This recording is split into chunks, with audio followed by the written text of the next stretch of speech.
តាពុកដល់ម៉ោង8ណាត់ហើយតា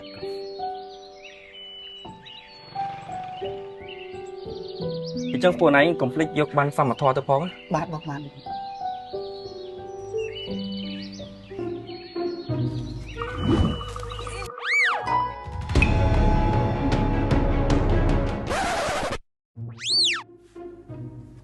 មកយីនោះអរគុណសុខំមួយរយៈហ្នឹងឃើញសេនាអាសាមើលមកផ្ទះខ្ញុំមានការអីមែនអូដោយសារខ្ញុំឃើញអ្នកផ្ទះសុខំឧស្សាហ៍ទៅមណ្ឌលសុខភាពតែដូចជាអត់ខ្វល់ខ្វាយរឿងចំណាយអីសោះអូអញ្ចឹងឯង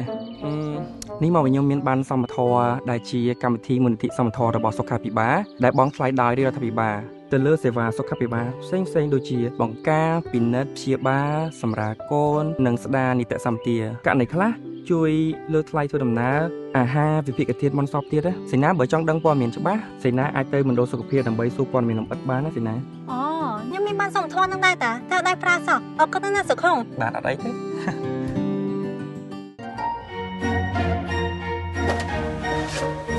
អត់ឃើញឯងនៅនេះសោះចាបង